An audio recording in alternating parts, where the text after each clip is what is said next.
여러분 안녕하세요. 1등 만들기의 양효종 선생님입니다. 자, 우리가 이번 시간부터요 바로 기말고사 시험 특강에 들어가게 됐습니다. 그래서 우리가 3단원과 4단원 내용에 대해서 지금부터 같이 진행을 하게 될 텐데, 우리 친구들이 이 기말고사 범위는 특히 힘들어하는 부분이 많아요. 왜냐면은 계산을 해야 되는 부분도 상당히 많고, 특히 이 계산을 할 때 공식을 외웠어도 이거를 대입하는 방법을 정확하게 알지 못해서 틀리는 경우가 상당히 많죠, 그죠?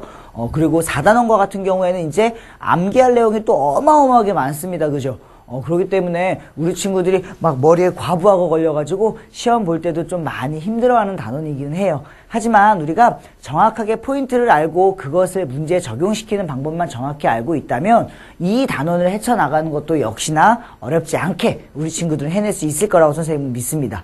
자, 그러면 우리가 오늘 첫 시간으로요 바로 일과 일률에 대해서 같이 공부를 해볼 텐데, 그 중에서 오늘은요 바로 일에 대해서, 일이라고 하는 것은 과학에서 어떻게 정의가 되고 이게 문제는 어떻게 출제가 되는지, 또 일이라고 하는 건 어떻게 계산해낼 수 있는지에 대해서 같이 한번 다뤄볼 겁니다. 자, 그럼 이번 시간에 가장 포인트가 되는 거는요 바로 이 네 가지 내용이 될 거예요. 자, 첫 번째는 우리가 일상생활 속에서의 일과 과학에서의 일이 다르기 때문에 과연 일상생활 속에서는 일을 했다라고 우리가 얘기를 하지만 과학에서의 일은 0인 경우는 어떤 것들이 있는지, 이거를 찾아내는 게 아주 핵심입니다. 반드시 과학에서의 일이 0인 경우는요 반드시 한 문제가 출제가 될 거예요. 그 원리 정확하게 기억해두고 있으셔야 되고요.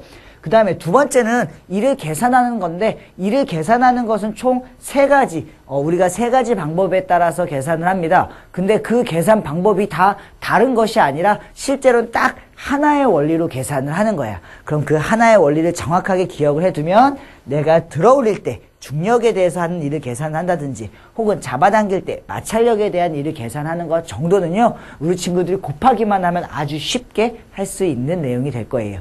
자, 그러면 우리가 첫 번째, 과학에서 일이라고 하는 것이 어떻게 정의가 되고 이게 문제에 어떻게 적용되는지 한번 확인해 보도록 합시다. 자, 바로 첫 번째, 일이라고 하는 건데요, 우리가 과학에서의 일은 일상생활 속에서는 뭐 육체적인 노동, 정신적인 노동 할 거 없이 우린 다 일을 하고 있다라고 합니다. 선생님도 지금 이 앞에서 나와서 일을 하고 있죠? 라고 우리 친구들이 이제 얘기를 하지만, 이거는 우리가 주로 일상생활 속에서 다루는 일이고, 과학에서는요 항상 어떤 정해진 값으로 정의가 돼야 돼요. 그죠? 자, 어떤 경우냐면 바로 이런 경우를 얘기합니다.